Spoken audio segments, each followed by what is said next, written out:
Ladies and gentlemen, welcome to Zoom into Wine. It's time for the show and your host, Ian Blackburn. Good evening. Thank you for joining me tonight. How are you? I want to thank you for joining my business, Merchant of Wine, learnaboutwine.com, and Wine LA. My name is Ian Blackburn, and I want to thank you for joining me. Happy Valentine's weekend. I'm going to remove my virtual background because it's a little too piercing. I'm in my studio in downtown Los Angeles. I want to welcome this audience from all over the place, and hope that you guys enjoy our presentation tonight. Let's get to know who we've got with us tonight. We've got Larry Loynes. Where are you guys zooming in from, Larry? We're here in Sherman Oaks. It's Larry Lyons and my wife, Susan. Hi, Susan. And so we're local to LA. Fantastic. Barbara and Sandy, where are you guys from? Thousand Oaks. Thousand Oaks. Jenny Sanchez. Hi, guys. Gotta unmute yourself there so we can say hi. Hi, Ian. I'm Shauna Byatt's friend. Remember, I've gone to many of your functions. Not lately with COVID, but I'm excited. Moving my desk around here. Yeah, I do remember you. Thank you so much for joining us, and say hi to Shauna for me. I will. And I'm here with my boyfriend, Bobby, and he's from Thousand Oaks. And I'm here in San Marino. Ah, beautiful. Sort of Pasadena. Great. Yes.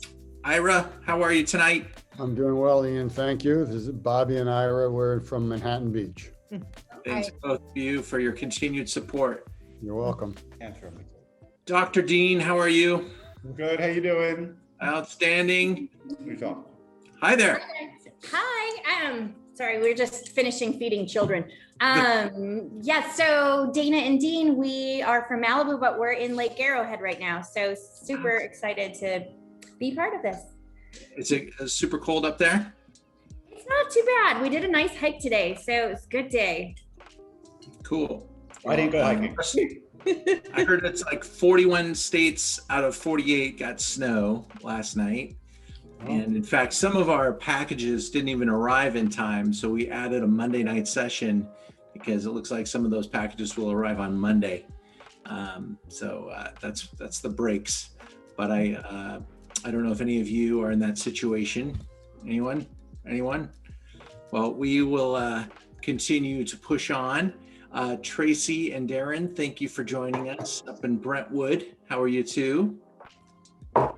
Great, thanks. Yeah, nice to see you. Nice to see you too. Soyeon Rowe, hi. Hi. You have a very organized table. It's a beautiful presentation there. Thank you for taking it so seriously. That looks very nice. Thanks for your well, I'm here with my brother. The audio's not very good, Soyeon. Sorry. You have to speak up maybe a little bit closer to the microphone. Hi, so I'm here with my husband, who is over here. You can't see him. Hi, husband. My brother, and my two kids who Zoom all week, and they don't want to be on Zoom. I don't blame them at all. Well, I'm so happy that you could get the whole family together. Yeah, to do a little wine tutorial. All right. Well, I'm not supposed to promote wine to children, but I think it's a damn good idea personally. But legally, I think there's some problems with it. But personally, never get them started too early in my boat. Michelle Ramos, how are you? Thank you for joining us. Hi there. How are you? Where are you zooming in from? From Oceanside. All right, beautiful. Gabriella, you made it. Yes. We did. We had a few problems, but we made it. All right. We're in Torrance. We're sitting in Torrance. Thank you both. Thank you both. Hi, Lisa Test. How are you tonight? Oh, seventh Zoom of the day. You are a Zoomaholic. Oh my God. get this book that we're writing finished. We're on our last hurrah. Well, I'm glad to see you. Linda Beth, thank you for joining us tonight. I'm going to unmute you there, Linda. I'm sorry. Just tap that space bar. Okay, gotcha. I'm in the El Sereno neighborhood of Los Angeles. All right. And I'm actually virtually Zooming with Michelle, who's my sister in Oceanside. It was her birthday earlier this week, and this is our birthday gathering. So. Ah, very nice. Well, I'm so glad to have you both. Thank you very much. And Brianna Hall, you've got the whole group out there. Wow, looking good. Thanks. We got a nice little setup over here. Where's over here at? Los Angeles, Silver Lake.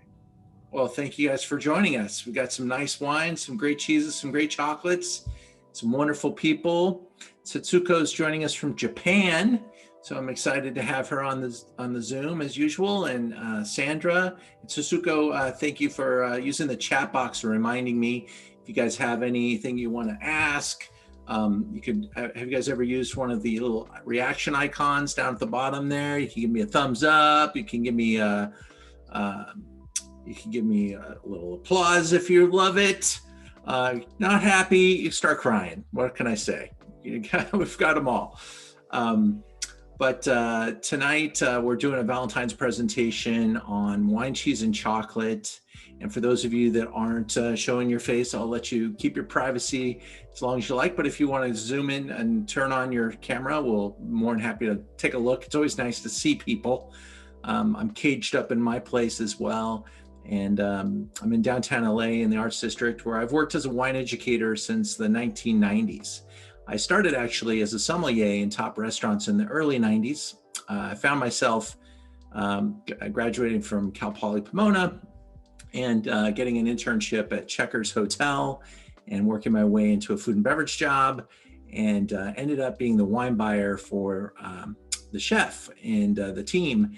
And then the chef changed, and by default, I was Thomas Keller's wine buyer because he was the new chef way before French Laundry. And then I got hired away by Joachim Splichal at the original Patina location. I was just a young pup, and I got my backside whipped every single night working in what was the best restaurant in the world at that time. And everybody that worked there in that first year has gone on to do amazing stuff. Some top chefs and top talent, restaurateurs, and people that went on to open up restaurants like Melisse and Giraffe and other amazing spots here in Los Angeles, Jardiniere up in San Francisco. I worked with so many wonderful, wonderful people. So I started selling wine in the mid-1990s, and I really had big holes in my knowledge on wine. So I started learnaboutwine.com as the very first internet wine education website. And we didn't know that we were, early to the dance. We could have had any name that we wanted. Could have been learn.com or about.com or wine.com. But I picked learnaboutwine.com, and we operated as Learn About Wine until 2016. We then pivoted over to our kind of our LA roots, and we wanted to really identify with Los Angeles, so we started Wine LA, and we've operated until Wine LA until now, and we're now pivoting back to learnaboutwine.com. And if you want to visit the new website, it's being perfected at this moment. We literally went live yesterday, and the future classes will be built on that platform. And we intend to have a lot of opportunities to do different things, whether it's wine classes or experiential tastings. Learn About Wine will be very busy, and we will employ wine educators, wine experts all over the world, and we'll hope to have Zoom activities that will engage a worldwide audience on learnaboutwine.com. But I'm also the buyer for my website, Merchant of Wine, and I'm going to share that with you because there are going to be a few wines that I'm going to pull information from that website. Let's see which one I should go to. Let's go here, and let's take a look. If we go to merchantofwine.com, you'll see that we're in the middle of a really interesting sale. So if you're in need of wine, what you do is you can go here and click on to buy a bottle of wine for 6 cents, okay? And the way we do it this weekend is that we take your your total spend, and we divide it by 6. And then I send you a bottle of wine that's worth more than your average spend for 6 cents. So if you bought $1,000 worth of wine, you divide it by 6. You buy $60 worth of wine, you divide it by 6. So we're just having a little bit of fun with the 6 cents wine sale, and that's what we do this weekend. We're changing it up all the time. We have Zoom activities all over the place. Of course, tonight we're doing wine, cheese, and chocolate. Last night we had a Valentine Zoom with my friend Sarah J, a comedian here in Los Angeles. Next week we're doing cult wines. And then a Chardonnay symposium next Saturday with a very famous chef from the Food Network. And then we round out the month with a Rhone event called Rhone Warriors. If you're into Rhone wines, you want to check that out. And then we go into Sancerre next month. I'm tasting with Vince Ferragamo, LA Rams quarterback from the 1980s. I ran around with a Ferragamo jersey on myself, and I've been a big fan of his most of his career. So he's going to come on a Zoom with us, and he's a big wine guy. I judge with him at the LA County Fair, and his family's Italian, and I've got some really cool Brunello de Montalcino, so we're going to taste those blind with Vince Ferragamo. So those are the kind of things we're creating for Zoom into Wine, and really keeping ourselves quite busy. And I want to thank you guys again for being here tonight. Now, one of the things I want to share with you is a picture of the plate. Did everybody see the picture of the plate? The plate picture is only going to help you as I can explain the order of things. This will be our, let me see if I can annotate that. There we go. There's chocolate number 1, chocolate number 2, and chocolate number 3. The chocolate number 3 has the little salt crystals up in the corner. Cheese 1 is our cheddar tonight. Number 2 is a blue, and number 3 is a reserve Gouda. And that's I'm going to kind of bounce all over the place. I learned years ago not to just do cheese, cheese, cheese, chocolate, chocolate, chocolate. We're actually going to go 1 to 2 to chocolate number 1. Then we'll come back down and do cheese number 3. Then we're going to go like that. So it's going to test your sobriety. That's what it's all about, just keeping you on your toes. But we'll have some fun tonight with the topic, and we'll go all over the place. And this is your chance. If you have any questions ever about wine, about anything that we're talking about, please let me know. I love to be tested. I studied for my Master of Wine. I did not pass the damn exam, but who cares? I learn, I forget more about wine every day than I learn probably. I make wine up in Sonoma. 10 years in, my brand's called Beekeeper. We're a top rated Zinfandel from Sonoma County.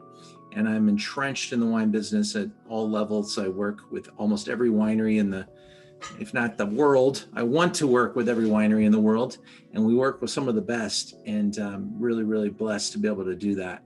So I want to share my passion tonight. I want to answer any questions you might have, but I want you to have a hell of a good time. So let's get started. All right. First of all, everybody got a couple of glasses. We're going to start off with our first wine, a dry white wine, Chardonnay, just to get us kind of in the mood. And this is a Sabraja Chardonnay. I'm just going to share it with you. Some of you just got the vials. You're like, you don't even know what's in there. So let me show you. Wine number 1 is from Ed Sabraja. And Ed is a great winemaker who was the champion winemaker at Beringer during the 1990s and made the Beringer Reserve Chardonnay that appeared in the top 100 wines of the world for years. Now he bought some land out in Sonoma and started making some beautiful Chardonnay from his home ranch. And he uses that same style, full throttle, big flavors, good amount of use of wood. So when you swirl this wine around and you put your nose outside of the glass, I want you to think about the smell of bruised apples. Smell like all the smells of an apple pie. In fact, a little bit of caramel, a little bit of vanilla, a little bit of that pie crust, maybe even some of those brown spices like cinnamon and things like that. You could smell in a big full throttle Chardonnay. And when you go and taste it, I want you to feel that viscous, buttery, creamy, round, rich, textural mouthfeel. And I want you to start with a little taste of the cheddar that we're having tonight. Our cheddar tonight is made by Fiscalini, and I thought I'd play just a really quick little video about that. Take a little bite of the cheddar and then taste the wine. Take a little bite of the cheddar, taste the wine, and then maybe dip it in some of the honey and see how the wine kind of changes, and also the flavor spectrums start to change as we incorporate honey and cheese and the Chardonnay together. Let's check out this video from Fiscalini. My dad was very excited to put his name on our cheese because when you walk into the grocery store and you see milk, it's just in a gallon and you don't know what farm it came from, you don't know where it was produced, you don't know the history behind the people who made it. And with our cheese, we were able to tell a story, put our name on a product, and be proud of the name Fiscalini. If he was going to make cheese, he wanted to make the world's best cheese.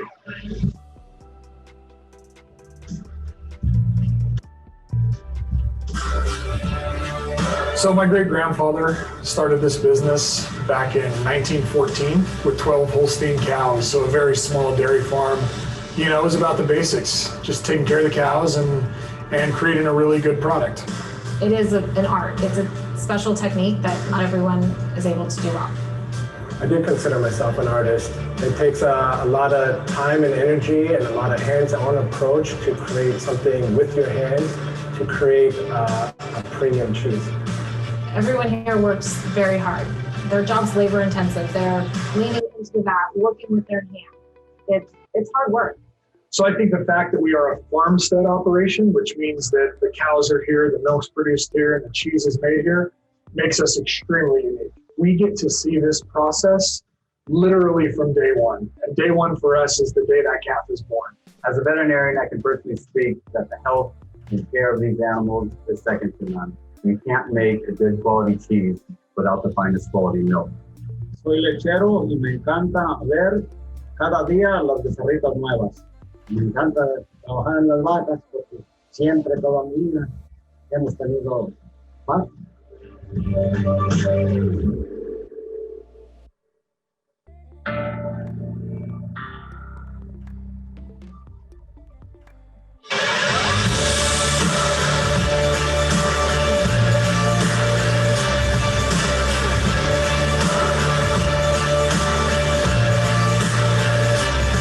Team that makes this cheese is super passionate about it, and that's going to come through in every bite. Beyond our dairy barns and our cheese plant, we farm 460 acres that helps us control the quality of the feed for the cows that produce the high quality milk that makes our cheese. Our methane digester powers our dairy farm, our cheese plant, and 300 homes in our local community. I mean, my great-grandfather and grandfather were making sure that they took care of the land so that they could pass it to the next generation. To know that this is here for our children means the world to us, and we're truly blessed to have something like this to pass on to the great family. When people all over the world are trying and tasting our products, they're going to know that it was made on a small farm in Modesto, California, that produces renewable energy, takes care of their cows, and does things the Fiscalini way. We are family. We are farmstead. We are Fiscalini cheese.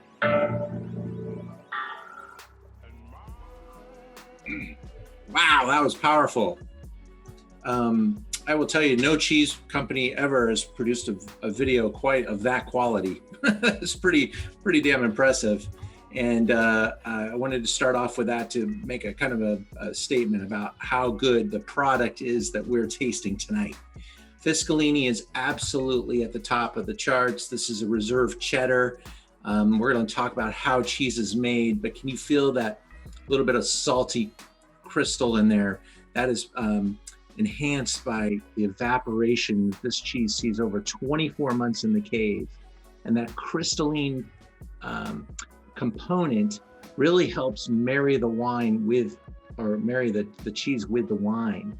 You could pretty much have any wine with that particular cheese. It's quite a generous platform. Now, my question for you is it better with or without the honey when you have it with the Chardonnay? Don't everyone speak up at once. Better without the honey. The wine tastes a lot better without the honey. The honey on the cheese took away. Okay, good. Anyone else? The honey. The honey was really good. Oh, I think it has a lot to do with your own palate and where you want to find yourself at this moment. And I think the honey is a nice way to bring the cheese to the wine, but it might be a little too much power. And if you're really into the wine, that's okay too. The wine, I think, is quite delicious for a California Chardonnay, really made well. It's got a little bit of power to it. This is actually kind of a macho Chardonnay, if I could say it that way. A lot of Chardonnays are very elegant, round, creamy, pretty buttery. This one's got some power to it, a little bit of like muscle. And this is kind of one of the things that, if you ever saw Ed Sabraja, a picture of him, he makes wines that look a lot like him. I mean, he's a big dude, lots of macho, like he wears leather stirrups to work. I mean, this guy is really, he's got, Harley Davidson, tattoos down his arms. This is a big brawny dude. And I'm not sure he would ever say he makes elegant wines. He makes powerful, full throttle style wines. Now, what I want to share with you now is just a little video about how cheese is actually made. I think it's a really well done presentation on the production of cheese. So let me pull that up and share that with you. I don't know if any of you have ever made cheese at home, but no matter if we're making a couple of tons of cheese or we're making just a little bit for our home, the process is pretty much the same. So let's watch this video, how to make cheese. Hello, this is Chef John from foodwishes.com, and as promised, I'm going to show you how to make your own cheese. That's right, we're going to make fresh, some people call it farmer's cheese, fromage blanc, just fresh white cheese. It's good, is what I call it.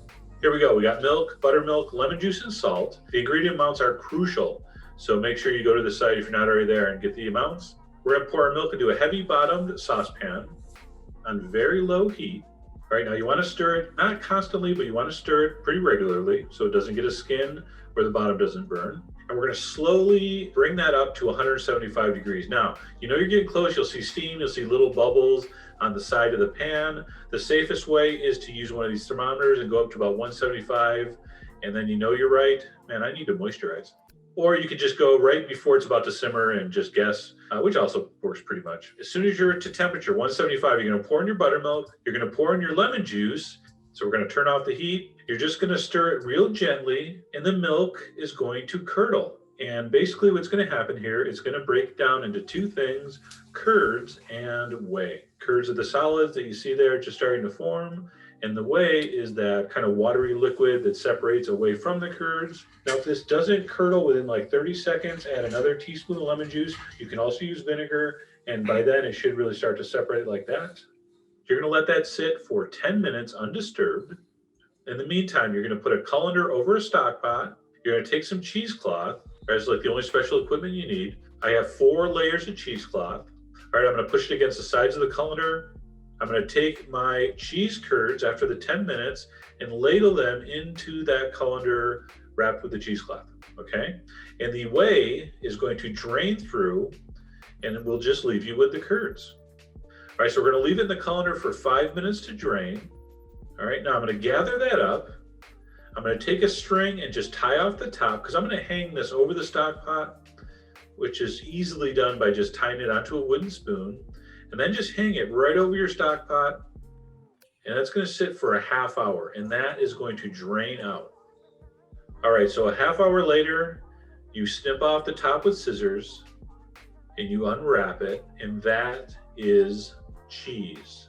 Believe it or not, that's cheese. Look at those sexy cheesecloth marks. Cheesecloth is like the fishnet stocking of kitchen equipment.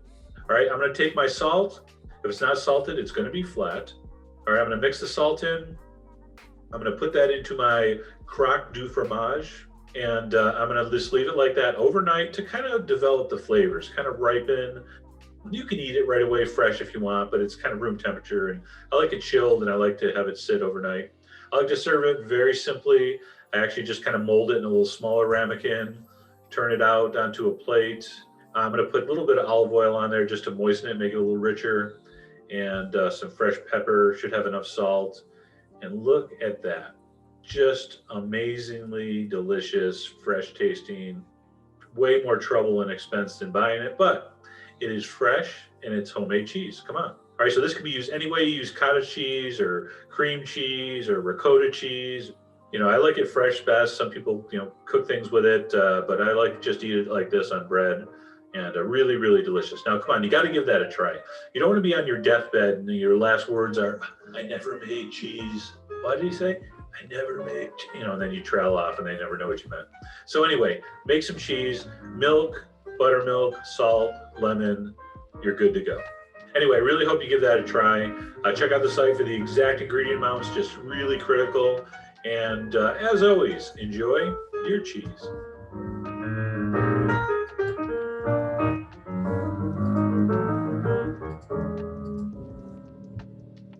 Chef John, everybody. I hope you guys enjoyed that. I think he does a really nice job of showing how cheese is made in the most simple possible way. Now, a couple of things about cheese. First, we're going to try the cheddar, which we saw in the big wheels. That's made in like 50-pound wheels. And then it's cut down into small portions. I buy it in about a 5-pound, I think it's like a 10th of a wheel or a 20th of a wheel. It was a 10th of a wheel. Yeah. And so that's how I buy it. And then I break it down into the pieces for the program. Now, that cheese is actually aged in a large cheese cellar. Has anybody ever been to a big cheese cellar before? You've seen all these wheels. The cellars are actually cool, but not cold. They are fairly humid, but not dry. And they want things to advance. They want things like evaporation.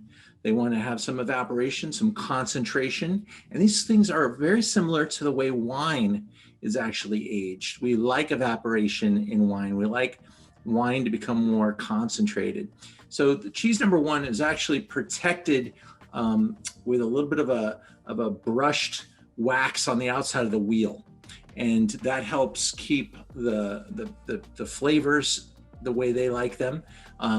They can sometimes make that style of cheese without any type of protection. In fact, our blue cheese, which will be cheese number 2, is a fresh cheese, and that comes to the market in about 90 days. So that would be delivered to us after its completion in about 90 days. But that cheddar took over 2 years to create. Our cheese number 3 from Holland is a Gouda, and that spends, again, almost 3 years in the cellars. Now, all 3 of the cheeses that we're having tonight are made from cow's milk, but we could obviously have goat's milk cheeses, which I love as well. There's anything that you can milk, you can get, you can make cheese from. I've even seen rattlesnake cheese, and people ask me all the time, how do you milk a rattlesnake? And the answer is simple: very carefully. That's all I know about it.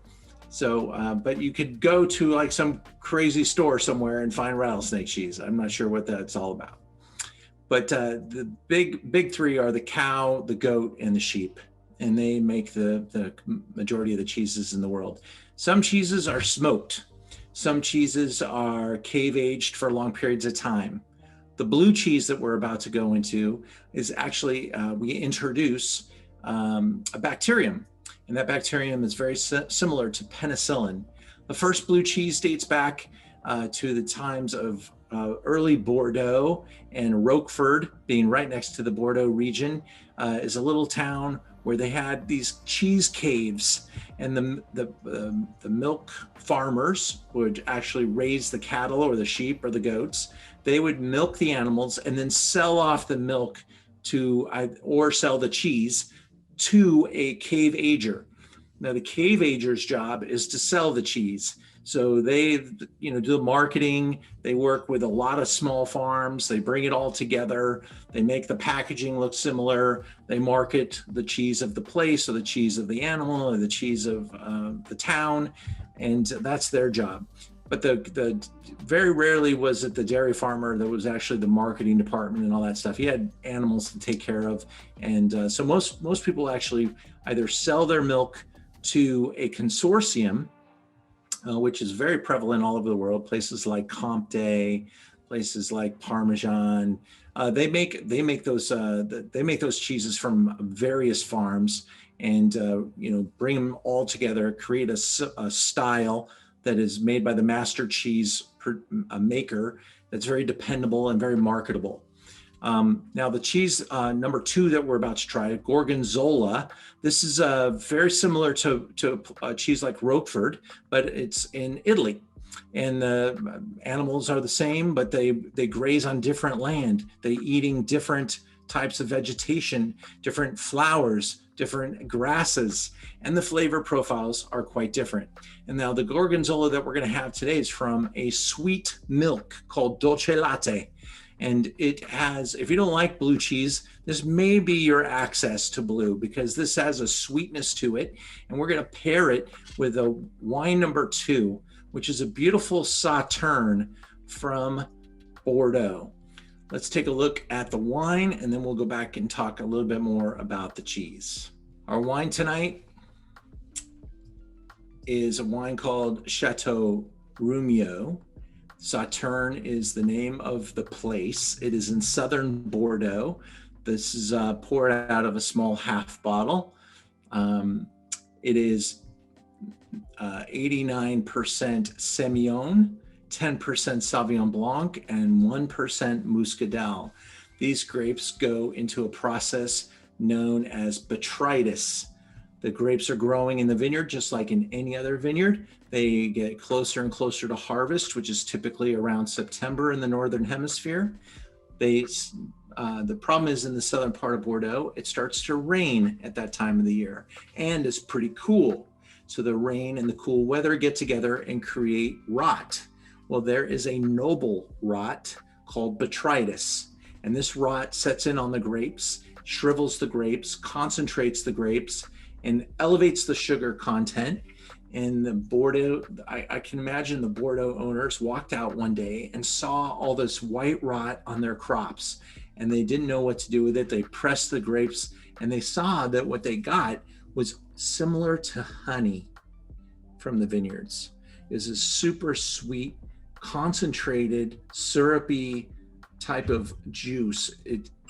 All the moisture is basically sucked away by this botrytis, and it becomes this more concentrated wine. Now the fermentations take a lot longer, and they're very slow, and they do tend to peter out because they allow for the natural yeasts to work on the fruit, and they peter out somewhere around 12.5% alcohol, and so the yeast can't finish the job. Then they sulfur the wine, and they protect the wine from further fermentation happening in the bottle through the use of sulfur. Now, this small amount of sulfur is all it takes to do this, and then they fine and filter the wine into the bottle after it's been in barrel for a couple of years. This is a 2016 vintage, and ironically, probably the best vintages for Sauterne are when Bordeaux is having its worst vintage, because that probably was a tough vintage because of harsh weather, and harsh weather creates more interesting Sauterne.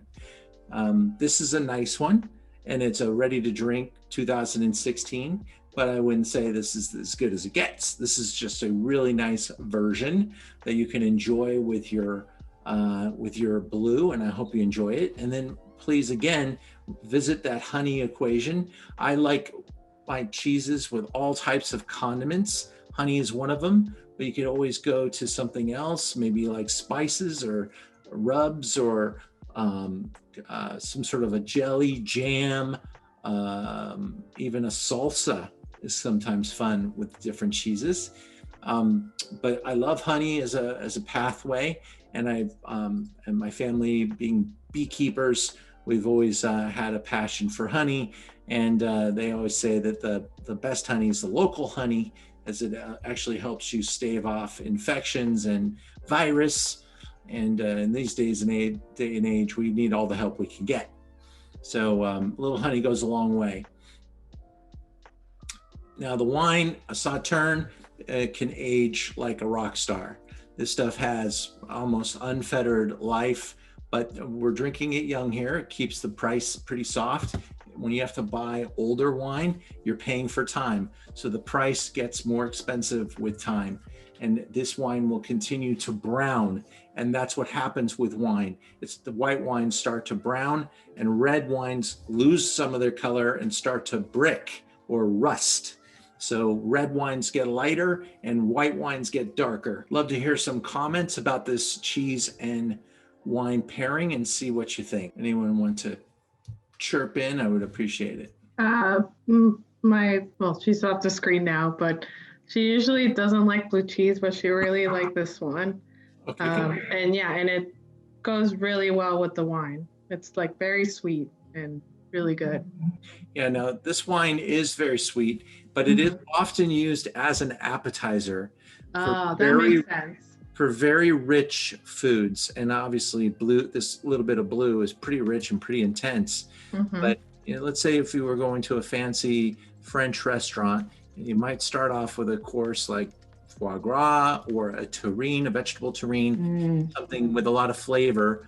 This is actually really good to cut through those big flavors.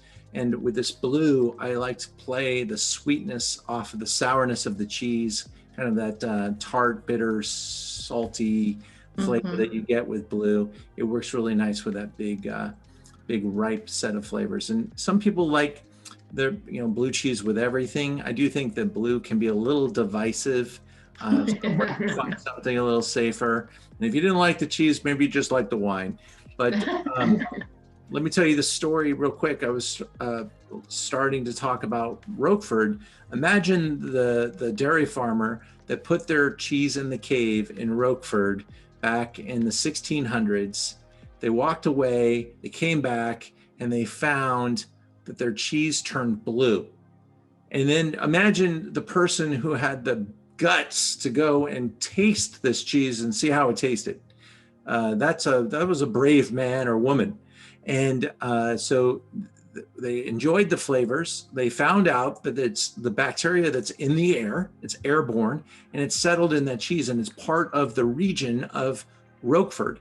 And that was the first blue cheese on the planet. Now today, what we do is we put that bacterium basically on a stick and mechanically inject it into the cheese. And then it takes about 30 to 50 days for that blue vein to be created. And some cheeses go really crazy with a lot of blue vein and become really, really intense. There's cheeses like the English Stilton, may be the most intense blue. For those of you that think you like blue, try a Stilton and see how much you like it. It goes pretty far to the right in the extreme category. And this one tonight, I think on a scale of 1 to 10, this is about a 4 with the Gorgonzola Dolce Latte. The Stilton's a 10. Does anyone else have a favorite blue cheese that you love? Sometimes I am able to show off some really neat, really teeny artisan cheeses. Quite honestly, in this pandemic mode, I work with a company called Chef's Warehouse, and they provide food to the best restaurants. And because a lot of the restaurants are closed, what they're bringing in is like the bare bones minimum. So I'm trying to find, from the very best of what's available. And a couple of the cheeses we picked today are the cave age cheeses because they've probably been in better supply than these fresh type of cheeses, but at least the Gorgonzola is available to us. And I really like this cheese. I've been using it off and on for years. Ian, when would you choose to have this Sauterne as an aperitif versus a dessert? Well, like if I was going to do something rich, and certainly foie gras would be a great example, which is now again legal in California. It was illegal for a few years. But if you're not into that category of eating, there's a lot of other rich type of opportunities, but it is really great with the cheese course towards the end of the meal as well. And so it is just kind of an optional wine to start or to finish with Sauterne. But you would want a very rich dish to be able to go with that. And if you've never had foie gras, it is there's a couple of different ways they do it. The full lobe, where they sear it, which is basically the duck or goose liver foie gras, and then they also do a terrine with it, where it's whipped with cream and quite decadent. All right, so we've had the Chardonnay, which was dry, and then the Sauterne, which is known as off dry, because it does have residual sugar. But both those wines are made in a very similar way once we get the juice away from the grape. I say it that way because later in our tasting, we're going to taste quite a range of different styles of winemaking tonight, including a fortified and a category known as aromatized wine. But we're going to step up into chocolate land now, and I want you to grab the little chocolate heart and wine number 3. Now first, try not to eat the chocolate heart quite yet. What we're going to taste today this is about as artisan as things can get right here. This is a teeny chocolatier called Mila Chocolates. It's actually made in Culver City. And did you know she won like the international best chocolate bar on the planet about 2 years ago? And it really put her on the main stage. But she does very small batch chocolates and bonbons. And today we're having a little Valentine's candy. It's a part of her 6-piece box set. And this is the bonbon. It's a rich passion fruit ganache inside. And I decided to pair that with a Syrah. Now, we're going to talk about how chocolate is made, but we'll go ahead and taste this one in the meantime. Go ahead and bite into that baby and then taste and smell the Syrah that we're going to have, a beautiful Syrah. This is really elevated stuff. This is from a single vineyard called Kimsey, and they're in Ballard Canyon. And Ballard Canyon's a really important part of the Santa Barbara wine region, right outside of Los Olivos. This is absolutely divine Syrah country. And this wine is made by a former winemaker of Screaming Eagle. His name is Matt Dees. And Kimsey is just as spectacular. There's Mr. Kimsey right there, former investment guy. And he did very well for himself and bought a beautiful ranch that is growing some spectacular Syrah and also a little bit of Grenache as well. And this is really what he does. And it's just a absolutely elevated spot. If you want to, I'm going to provide you with all the links tonight to the different videos that we're watching. I'm going to provide you the links to the different wines and maybe some articles to the cheeses. I do show you the wines that are available in the store if you like to buy them, but I'm not here to sell you the wine, to be honest. If you want to buy wine from me, I would love that. I'd love to be your wine guy, but I really just want to find some great wines. And this one is only sold at Kimsey Winery. This is Winery Direct. And I have a good relationship with them, and I get to buy a little bit of wine for classes and events, but I don't get to sell it on my website.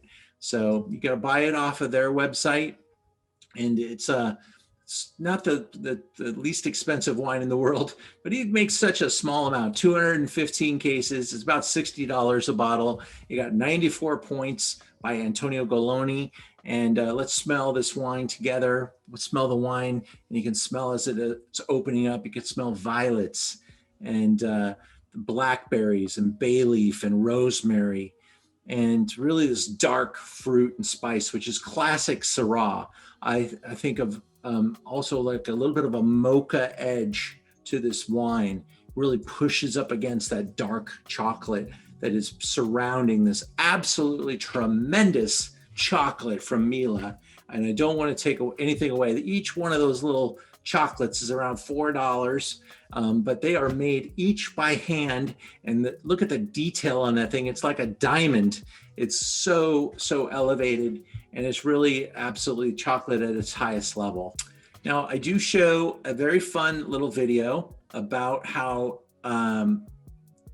chocolate is made.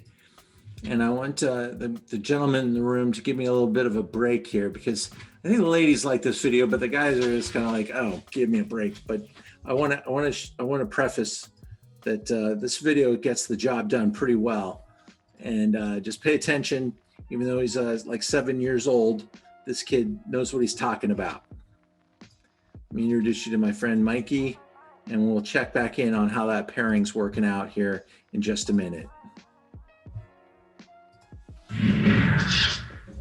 Hi, I'm Michael. Today we're going to do some sweet talking. Did you know that chocolate grows on trees? Well, it does. Let me show you which one. It's this one, the cacao tree, originally found in Central America. Cacao is another word for cocoa. I learned all about chocolate at the Indian Rainforest Center from this lady named Maya Maya. We're heading to the forest right now, where there's a cacao plantation and a little hut where we can make chocolate. I'm going to tell you and show you all about it. Making chocolate starts with this little white flower of the cacao plant. These flowers are pollinated by a teeny tiny fly called a midge. Midges have the fastest wing beat of any creature on Earth. It beats its wings 1,000 times a second. After the midge pollinates the flower, a fruit pod like this starts to grow from it. It takes about 6 months. I think it looks really funny because the pod sticks right out from the tree. It grows to about the size of a football. It turns bright yellow, orange, or red when it's ripe. Cacao pods can't be harvested by machines. They have to be cut by hand. Hey, good job. Let's open a pod and look inside.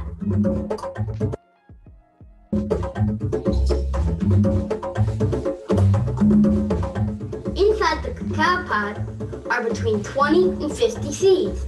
These are the cacao beans, but you might know them as cocoa beans. It's from the cocoa bean the chocolate is made. The raw seeds taste like sour apples. They have to go through a process to start tasting like chocolate.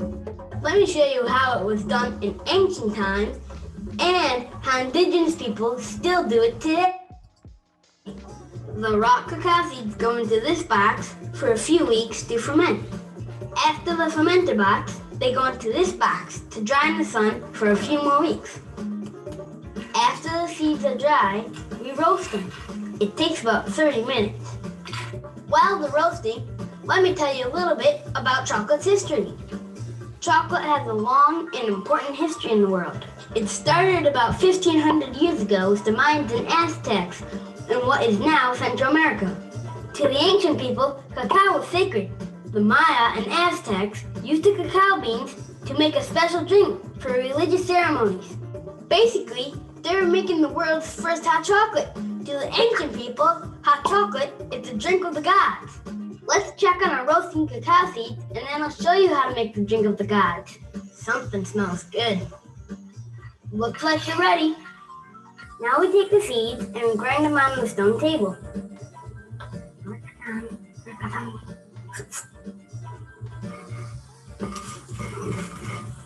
Now, take some sugar.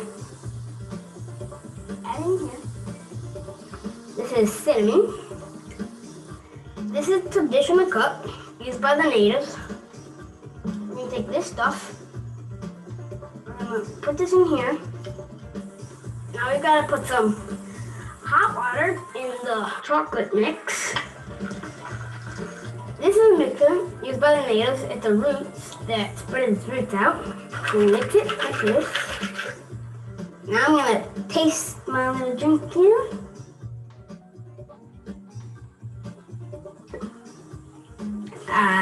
The drink of the gods. Chocolate traveled to Europe with explorers like Christopher Columbus. He first brought cacao seeds back to Spain in the early 1500s. Within 100 years of arriving in Spain, chocolate was popular all over Europe, but it was still only enjoyed as a drink. It wasn't until 1847 in England that the first chocolate bars were invented. Maria Amalia showed me the old-fashioned way to make a chocolate bar from the cacao seeds. If we take this grounded chocolate and we just melt it, we're gonna be able to make a bar. This is just hot melted chocolate. Take it out, you cut the slit like my grandma would do to make icing on cakes, and then you squirt it into a mold. They got butterflies, caterpillars, fish, whatever you want. And then you gotta let them dry for a little bit, and you've got your chocolate. All right, so Mikey does a good job. Hi, I'm Mike. That was enough.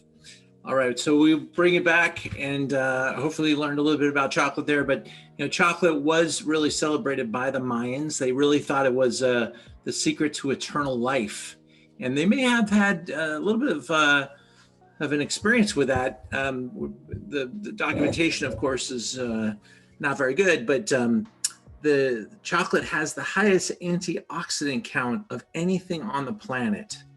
And if you crave chocolate, you might be craving those antioxidants.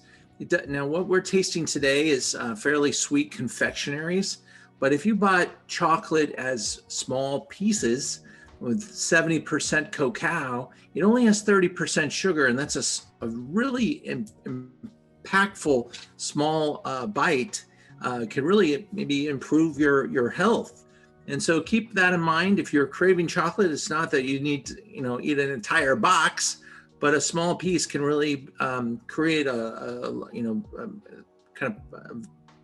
take away the cravings. I'm missing the vocabulary, but the cravings would go away, and potentially what you're needing are those antioxidants. How did you like the Mila chocolate? Isn't that a spectacular little effort there? Super, super good, right? And if you ever get a chance to meet her name is Christine, and she's just a super passionate artist. I've tried 100 times to get her onto a Zoom. She won't even have her photo taken. She's really, really shy.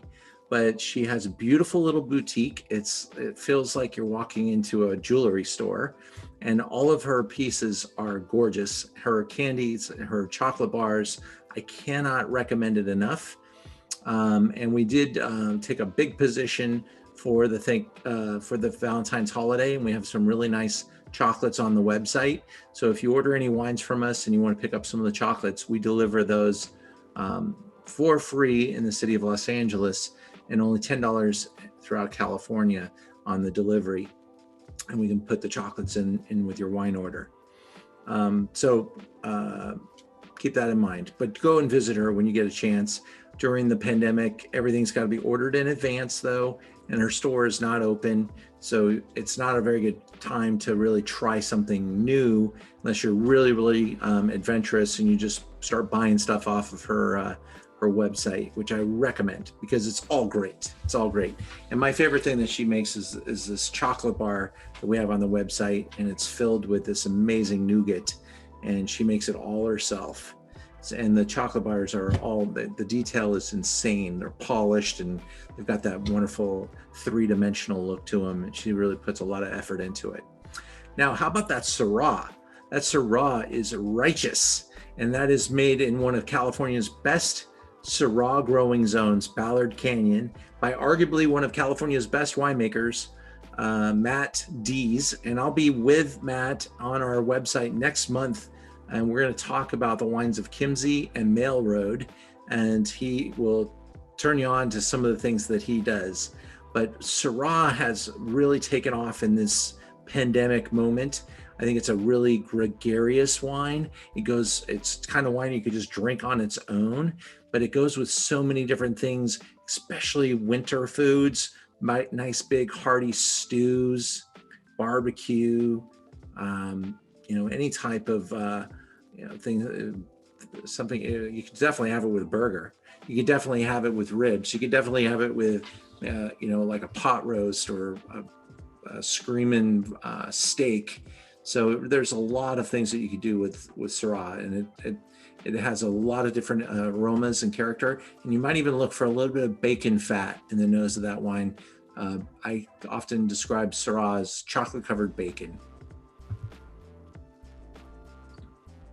Any comments? You guys doing okay?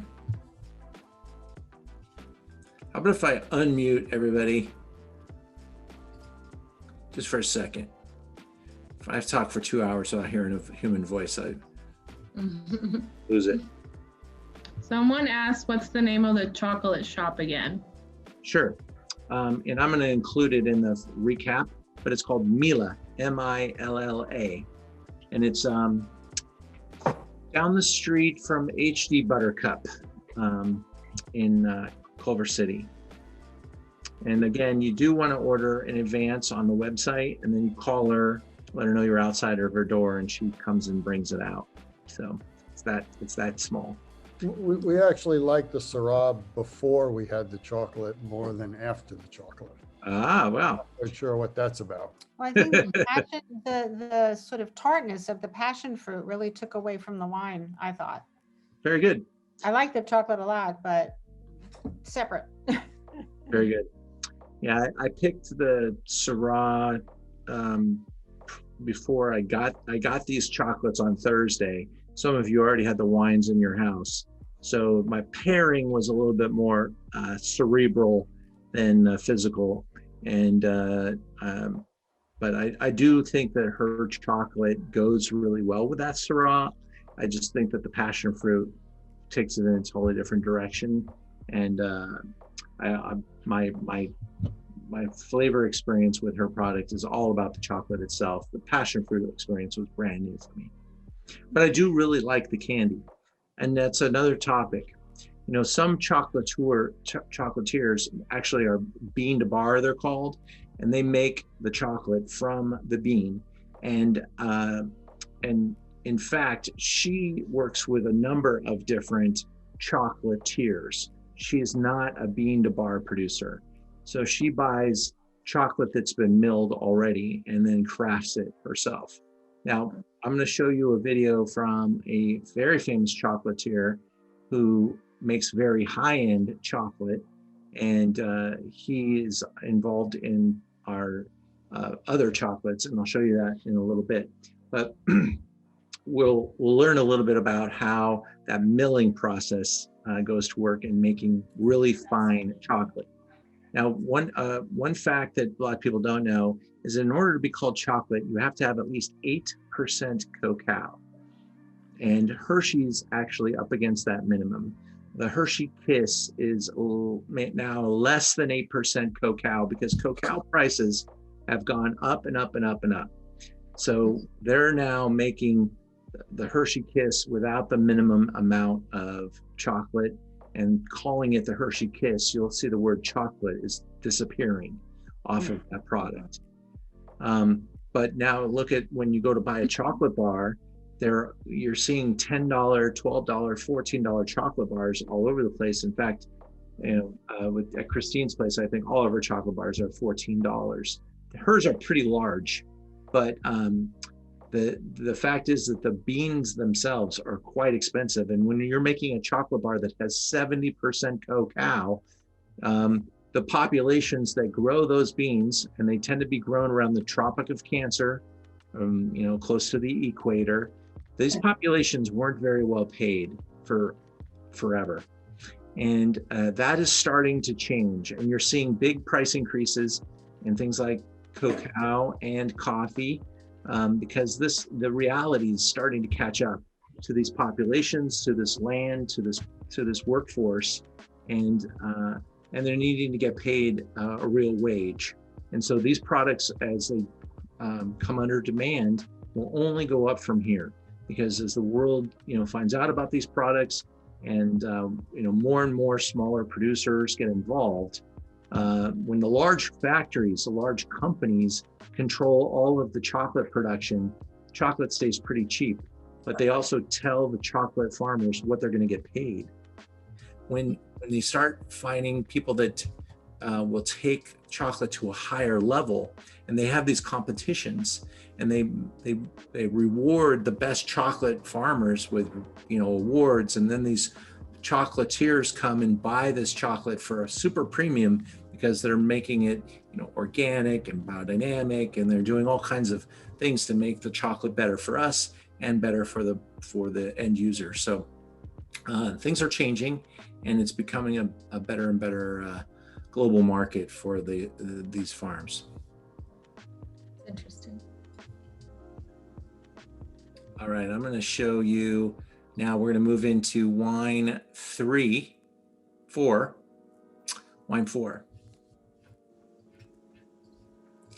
And we're going to go to one of my favorites, Zinfandel. Oh, I should have had you guess what was that wine.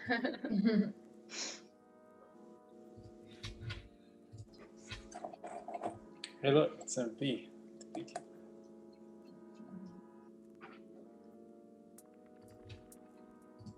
Oh, yeah. We're going up to Napa Valley in wine glass number 4.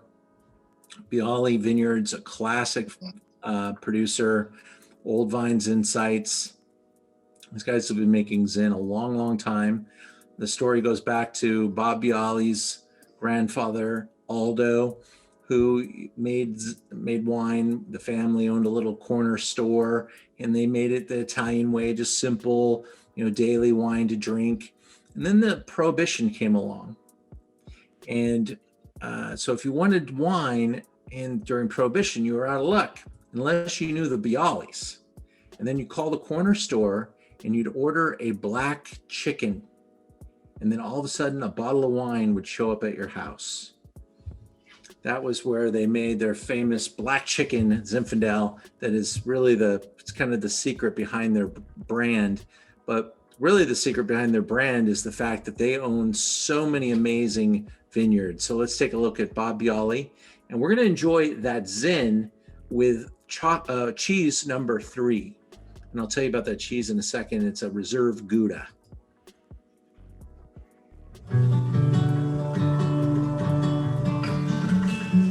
What growers and Pop that open. Sorry about that. wineries need are flavors. Why discard all these beautiful things that have come before us? California has already in its arsenal a number of beautiful selections. Why go elsewhere? Preservation, the word, it kind of cuts deeply in me. It actually, again, is one of the things I learned from my dad. He preserved his old vineyard. He had many opportunities to replace it, especially since now the vineyard is completely surrounded by residential. It sits in the city of Napa. But my dad, out of just sheer determination and love of that land and vineyard, had kept it in the ground. That whole desire and motivation has stuck with me personally. My wife and I purchased a house downtown when we first got married, originally built in 1890, and my dad and I completely restored it. It took us 3 years. That whole desire to bring things back to life and then recognize that we're just stewards of this home and we're going to be passing through it just like other families have, really resonated with us. And that whole concept is so easily conveyed and translated into the vineyard. And so when we started looking at vineyards, we were naturally gravitating towards these very old vineyards, preserved by fellows just like my dad, who had some sort of desire that they cared about, kept this vineyard in the ground, and now they want to keep it in the ground. 2 of the vineyards that we work with that have been restored just beautifully are Old Craft in St. Helena and R.W. Moore in the Coombsville district. The Old Craft, originally planted in 1860, replanted in the late 1880s, 1890, is now one of the oldest vineyards in California. And it is now currently owned by Bill and Margie Hart, who have this same desire, or had that same desire, to restore this old vineyard.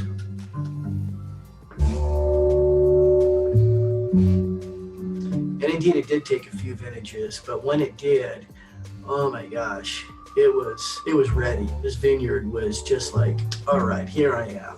Let's do it. I can just see the original grower who planted this, Franz Croft. I bet if he were to see this now, I mean, he would just be overjoyed to see his handiwork, brought back to life.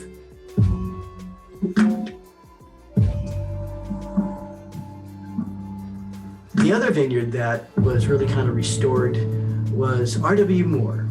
It was originally planted in 1905 by Pleasant Stevens. By the way, this is what we're drinking right now, is the R.W. Moore. He was given the advice again from a local vintner. Bill, Napa has a lot of Cabernet. We do it really well, but you're sitting on a gem here, and all it needs is to be polished. And you're the right guy to do it. And Bill took that to heart. He is a master restorer, and we are very, very fortunate to be a part of this vineyard.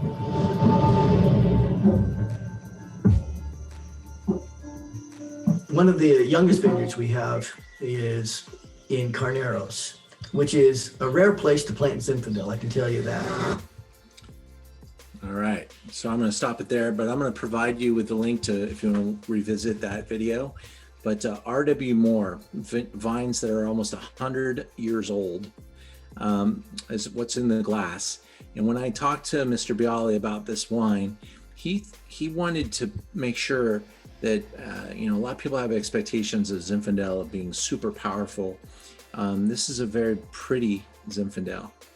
And the vineyard that was planted way back when probably wasn't pure Zinfandel, by the way.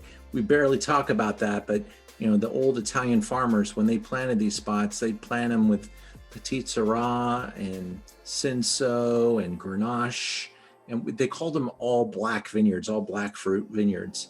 And so the wine used to be called All Blacks. And Zinfandel is the main thread in the wine, but may not even be the majority of the wine. But we do call the vineyards Old Vine Zinfandel vineyards at this time, even because of their age and because of the way we make wine in California today is a little different than back then. Today, to be called Zinfandel, it's supposed to be at least 75% Zinfandel in the wine. But with these old vine vineyards, as long as they are old vines, we just allow them to call them Zin. And in fact, this wine here probably has as much Petit Syrah, Grenache, Mourvèdre, Cinsault, and Zinfandel in it in equal parts. But really, really a beautiful wine. And I wanted it to go with one of my favorite cheeses, the Gouda XO, Extra Old. This is made by Beemster. Beemster is just there's cheese producers and then there's Beemster. Every cheese producer wishes they had the reputation and the history that the Beemster has. Let me pull open my Beemster look. So if this logo looks familiar, this is where we're at. And this, in fact, is the cheese that we're having, the super robust Gouda XO. And the XO is revered for its rich flavors of butterscotch, whiskey, and pecan, and pairs well with olives, figs, spiced honey, roasted nuts, honeycomb, and I think it goes great with red wine. And that's because of its age and its high concentration, again, of that salty crystal It just has incredible flavor profile. How is the wine working for you with the Beemster?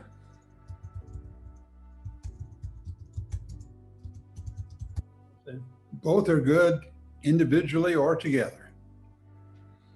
Great, great. Well, let me show you in Holland, where it rains and gets quite wet for a long period of time. These cows are actually put into barns, and about 6 months a year, they are fed, where the feed is brought to them, and then they're washed and massaged. And during the spring, they get to go back out and graze again. So they do make multiple milkings a year, and they'll make different cheeses from the different milkings. Because when they're able to go out and use their muscles and eat the variety of grasses and vegetation, the flavor profile is different than when the grass is brought to them and it's dried grass. So let's just take a look at this cool little 60-second video about Beemster.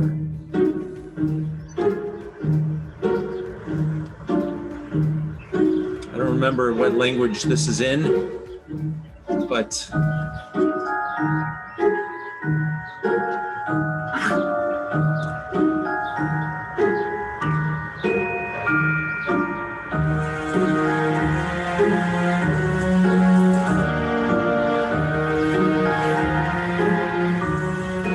to wait for the grasses to grow to let the cows back out. And when they do,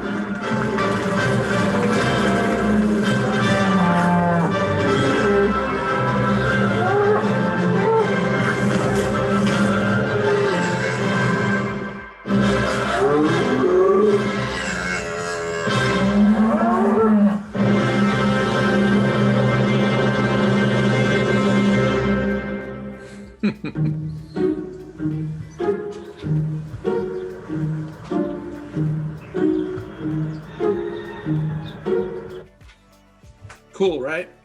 Those animals are really well taken care of, and they make some really special cheese. And Beemster's absolutely the #1 brand in Gouda. And this is a really practical cheese to have around the house, because you can age it right in your refrigerator for a good long period of time, and it could replace anything from like Parmesan cheese to melted down and be cut up and served as an appetizer. And it really is not very perishable and has incredible shelf life. It is on the expensive side. I believe the retail is somewhere around $35 to $40 a pound, but a pound of that cheese is pretty significant. And I think it is like adult candy. And I love it with all wines, big red wines in particular. Personally, I like to pair soft cheeses with bright, sparkling wines. And because of the season that we're in and how we're doing this program, it's very difficult to transport soft cheeses. So we didn't play around with that. But the blue is fairly soft. But when I say soft cheeses, I'm talking about things like époisses, that as they come to room temperature, they pretty much liquefy. And there's all kinds of fantastic cheese. And when I worked at Patina, I worked on the cheese cart just because I love cheese so much. And there's just so many different flavors and characteristics that come from each of the cheeses. And it's really fun just to find unique touch points that you can pair things with. Let's see, cheese goes back in time to the Roman era. They used to have cheese in the rations of the Roman army. Cheese went through some dark periods as we had all kinds of problems with bacteria and people getting sick. So cheeses kind of disappeared from the diet for a while. But then after we started to understand what fermentation science, and we started to understand bacteria a little better, cheese started to rage back into, and now we're really seeing an amazing palette of different cheeses. We make great cheese here in the United States now too. When I was a kid, the cheese selection out of America was pretty horrible. And that has really, really changed. There's so many great little cheese producers in California, Utah, Vermont, and places in between. You could really spend a lot of time just traveling around doing cheese tastings from state to state. We're going to move into wine number 5 with chocolate number 2. Really fun to kind of expand the set of wines that, you know, I don't like to just do like a typical, you know, tasting of wines that you buy yourself in the store. I wanted to kind of explore some different things and be able to talk about some different wines. This is one of my favorites. Whenever I go to Italy, and I've been very fortunate to travel most of the wine world, one of my favorite places is Northern Italy in Piedmont, where they make a wine called Barolo. Barolo is made from a grape called Nebbiolo. And in Barolo, which was part of France and the Dukes of Burgundy longer than it's been a part of Italy, but in the 1850s became Italy. And the up in the northern part there in Piedmont, the Barolo producers had a little recipe for basically medicine. And you know, a lot of the monks created these medicines. It was basically the use of alcohol and herbs and spices, and they add the wine to a little bit of wine, a little bit of alcohol, a little bit of herbs and spices, and they barrel age this. It's called Cinato, Barolo Cinato. And this is in a category called aromatized wine. And it, when you smell it, you can really smell like cloves and cinnamon. And this wine is aged and oxidized for about 4 years. So pretty bulletproof. You can open up a bottle and for about 6 months, it'll be very good and not have much depreciation. Travels well, and it's pretty potent. It's got about 18% alcohol. And the reason the alcohols are so high is because when you're mixing all those herbs and spices together, you want to make sure the wine stays very sound. And so 18% alcohol, nothing's going to happen. Now, we move into chocolate number 2. Do you remember what that looks like on the plate? That's the one without the salt crystals on the top. And that's a chocolate made by Valrhona. And Valrhona is a chocolate that's made by Jacques Torres. Jacques left Valrhona a number of years ago, but he set Valrhona up for success. He was one of the best chocolatiers in the world. He left Valrhona and started his own company in New York called Chocolate Haven. And we're going to talk to Jacques while you guys enjoy a little Cinato and chocolate number 2 called Deep Forest or Dark Forest chocolate from Valrhona.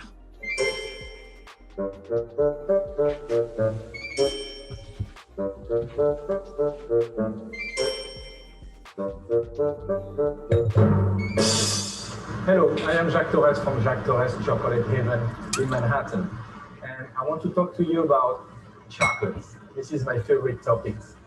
First thing is how to pick a good chocolate. When you buy chocolates and you see numbers 72%, or you see other numbers 60%, the percentage is the cocoa content. More cocoa content, higher the number, more quality chocolate you will get. Always read the label.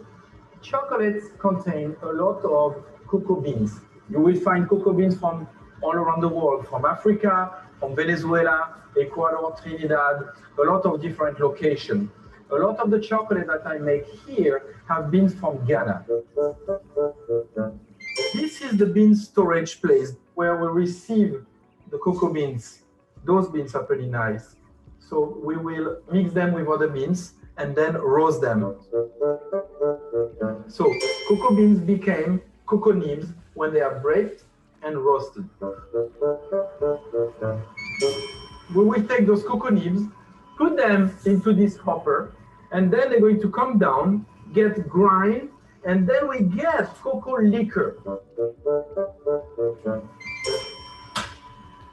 This is the mixer where we decide the percentage of cocoa content. If we do a 60% cocoa chocolate, we're going to put 60 kilograms cocoa liquor, 40 kilograms of sugar, and then we're going to mix that. and bring that haze to the refiner.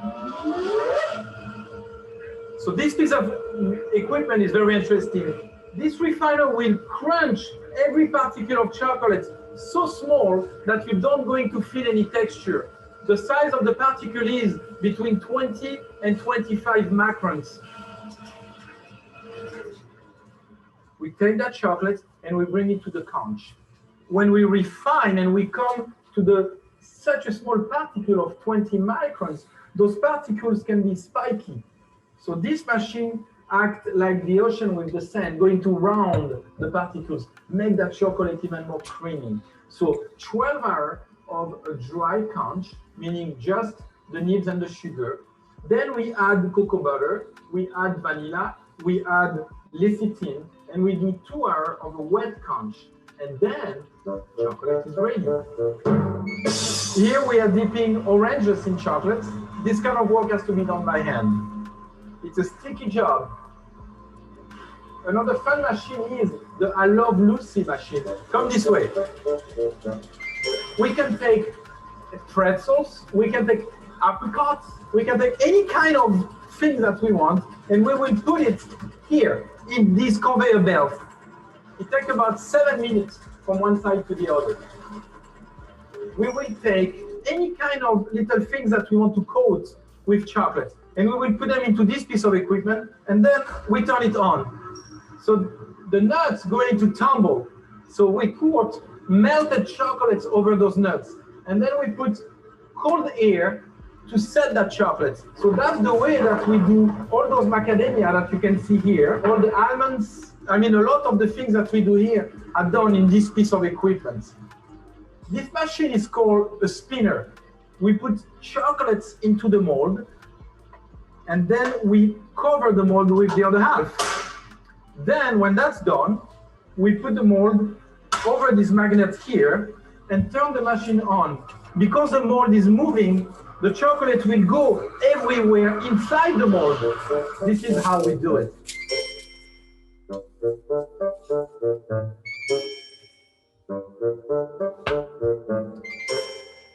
All right, how are we doing? Question. Yeah, go for it.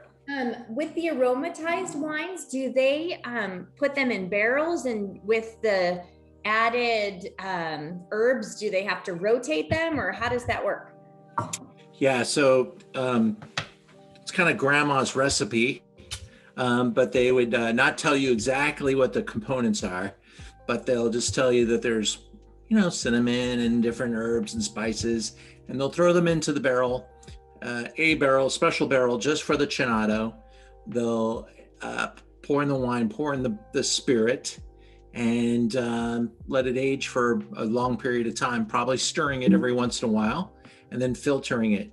But I will say that some of you might have some pretty heavy chunks in the bottom of that glass, because this is not a large production wine. In fact, I think we're going to be the largest customer in the state of California this year, because I'm on my 4th case of Chinado, and I think they only make a couple hundred cases. So it's a pretty fantastic product, though. Do you like that?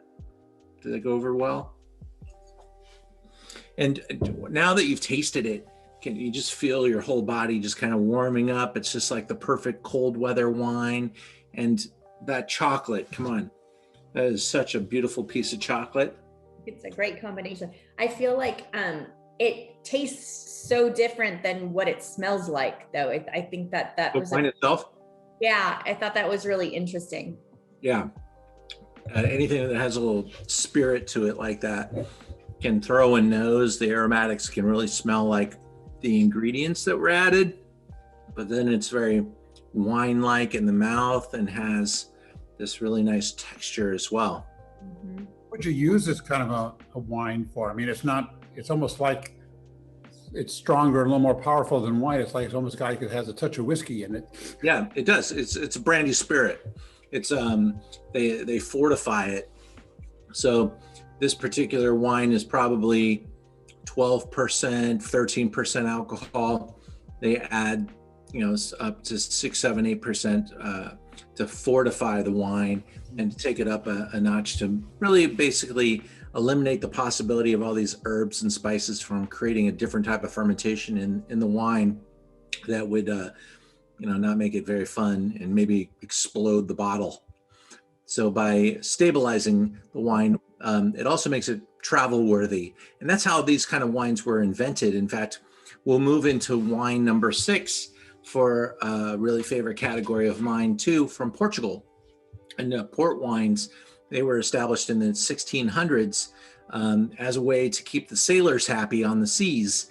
As they traveled around the world, they'd leave port, and if they took a dry bottle of red wine, or and they didn't even have bottles back then, so they would take a whole barrel, and a week later the barrel spoiled.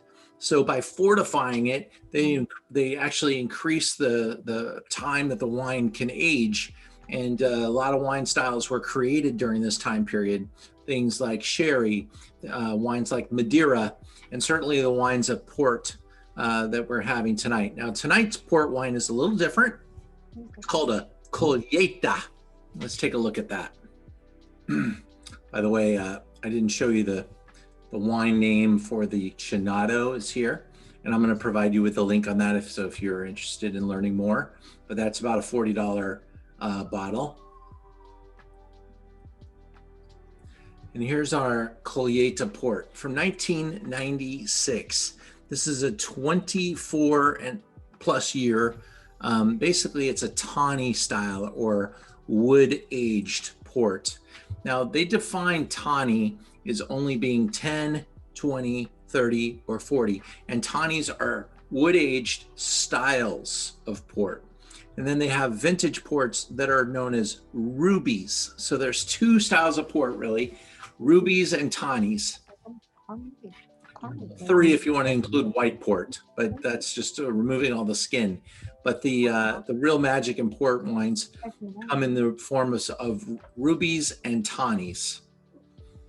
Now, tawnies are famous because they can make them and they're blends. So they take the Exactly. they take all the vintages and kind of blend them together to create a wine that tastes like it's 10 years old, a wine that tastes like it's 20 years old, and a wine that tastes like 30 or 40. And those are tawnies. So by definition, this isn't a tawny, but it is made the same way as a tawny, and it comes from one vintage. So this wine was in wood from 1996 until 2017. That's on the bottle. It says bottled on that time. And so it's 21 years old, but now with 3 years in bottle, you get to 24. What happens with that time in wood is it develops complexity through evaporation, which, by the way, the barrels are not topped back off. They continue to evaporate, they continue to lose color and tawny, and the alcohol burns off at the same time, by the way, so they don't get higher in alcohol, but they do lose some of their heavy ruby color, and they become lighter and lighter as they age. And then they become more nutty in the nose and more caramel because of the time in wood and the oxidative character of this. So I love colheitas because they are not as mainstream as the tawny wines. Tawny wines, they can make quite a bunch of them because they can blend so many years together. And every year they submit their sample of 10, 20, 30, and 40, and they get approved, and they keep putting out wines that taste kind of the same. But with colheitas, which, by the way, the Portuguese hate to market these because they can only make them in small amounts. And the port wines are all about selling something that's very consistent and easy to sell time and time again, because most of their customers buy one bottle at a time, like a restaurant or a bar. And not very many places have 20 bottles of port. So they need something that they can just continue to repetitively sell.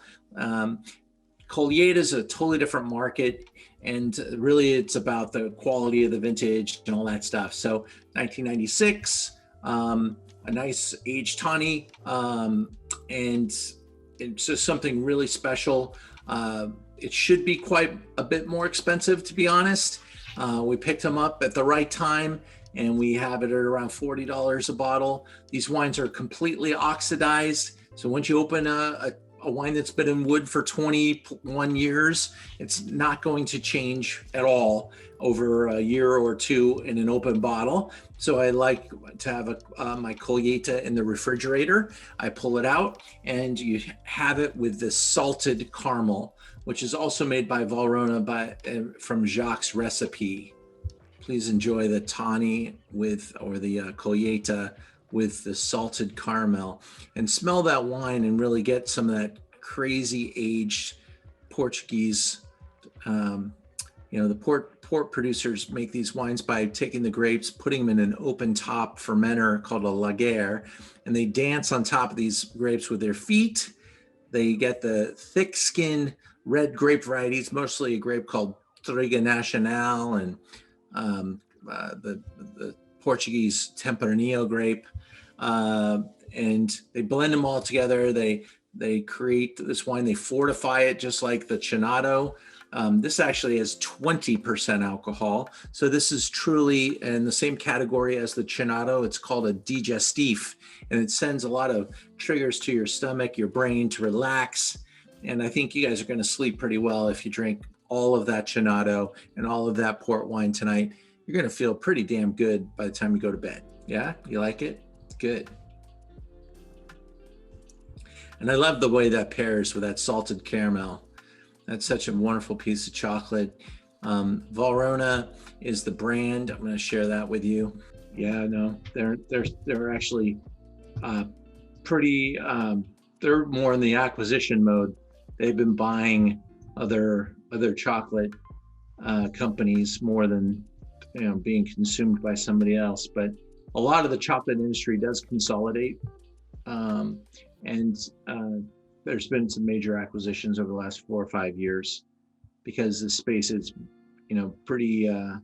It's under a lot of pressure, not a lot of resources, and a lot of demand for those resources. So the chocolate prices have been going up. So these guys have to consolidate and be able to take control of their own destiny and have contracts with the big growers and things like that.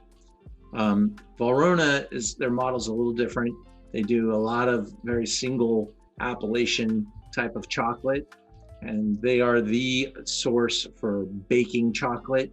If you go to a fine baking store, you'll find the Valrhona, so you can buy it by 38% cacao is where their milk chocolate starts. They've got the 60, 64, 66, 70, 80, 90. You can buy it by different destinations as well. But what we're tasting is in the bonbon category. And they started making some of these a few years ago. And they sell for quite a bit of money. They're good for hotels and stuff, so they don't have to have their own chocolatier working for them. But the bonbon category, so they take the chocolate that they do make themselves, they have the single origin chocolates, blend them together, and then add the other components. That form of chocolate production is known as a confectioner. See's Candy is a confectioner. They do not make their own chocolate. And a lot of the big branded, mall stores and stuff like that, they're buying chocolate.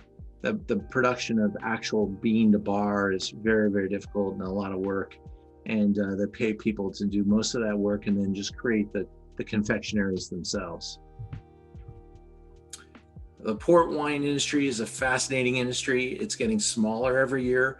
And that business kind of hit its maximum wingspan, if you will, back in the 1960s, and then started to collapse as the currency became pretty underutilized, and Portugal kind of really started to implode.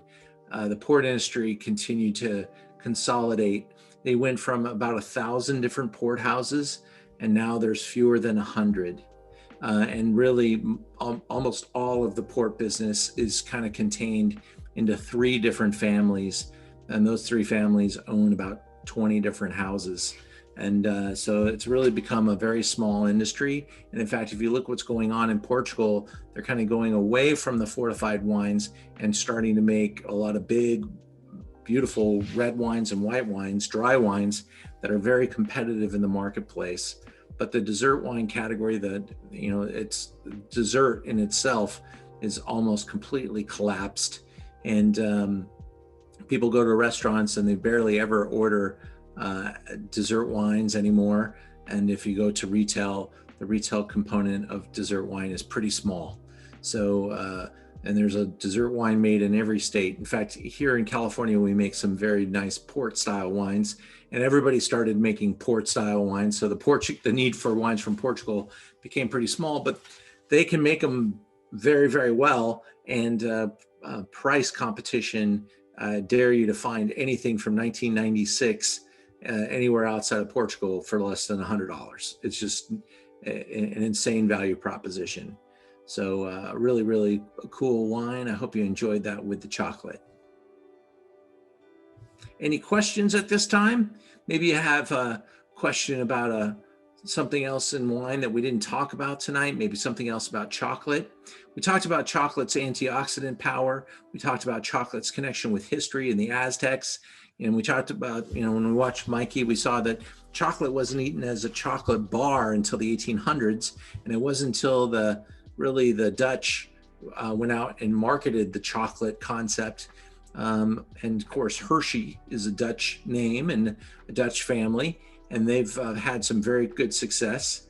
But now it's up to the artists. They're taking it to all-time high levels. The cheese industry also went through its dark days, and it's come back in full force. And now, we went from a day when the biggest cheese production in the US was Velveeta, and it was given to people as rations during tough times, war times. Still dairy farmers are still in kind of a difficult spot. I think our dairy industry is still completely subsidized, but they are trying to find ways to market and secure their future, and cheese production is certainly a way to do it. And I love discovering new cheeses. If you guys have any favorites, please email them to me. I love to discover them. We do move the cheeses around when the market allows us to, but the cheese availability is a little lean. But these are some of my favorites right here. The cheddar that we had from Fiscalini, absolutely spectacular stuff. Sells for around $35 a pound. The Gouda XO from Beemster, that would be one of the more premium cheeses in any store. And so you barely ever see Beemster at the big grocery stores because there are other Gouda producers that are less expensive. And we just got Zoom bombed by Tracy and Darren's child. That was cute. So Ian, I have a question. So you said the port can last for up to a year. What about the Sauterne? How long could that last after it's open? Only a couple days. The port wine only lasts because it's the oxidized style. If it's a ruby style port, that will only last about 4 or 5 days. So big, beautiful, luscious ruby, maybe a vintage ruby, something like that. Those are pretty fragile. But the tawny concept, as well as the Colheita, because of that time in wood, a year, you could have that open for a year and probably not see much diminishing returns. So, but Sauterne, unfortunately, maybe a week on the Sauterne. All that sugar, a really good acid structure. A lesser dessert wine probably wouldn't go as long as a very good Sauterne. Sauterne's got a really good backbone. The Sauterne is sold in a half bottle, so that's a good thing. Don't need a whole lot of that. Half bottle will probably give you 8-10 pours for after dinner. But I will promise you, if you're when we're able to get together around the table with our families, if you want to make the extended step, extending the night with the family, pull out a bottle of dessert wine, pass it around, let people pour it for themselves, and you'll see that the conversation maybe even goes up a couple of notches, because dessert wine really is about sticking around, slowing down, and having a good long conversation. And it's really sad that the dessert wine industry is in pretty dismal shape. Well, I want to thank you for being on the Zoom with me tonight. I hope you've enjoyed our wine, cheese, and chocolate presentation. I want to thank you guys, and appreciate all the support that you've brought me and my family, my business here. We are continuing in this direction. Merchant of Wine now has over 500 wines on the website. Please take advantage of that 6-cent wine sale, because I've got some killer wines that we're using for those, and I'm taking everybody's wine order and trying to make everybody go wow when they get their box. So it's a really good, fun way for us to make things a little bit more exciting. We deliver again on Tuesday. We deliver every Tuesday, Wednesday, Friday, and Saturday. And if you're from out of state, we will be, we're launching Learn About Wine right now, but don't judge it too hard. It's only in its initial days, but we will have so much fun stuff coming to learn about wine. And we hope that you'll come and take another program from us, because there's going to be a lot of things to take a look at in the next couple months.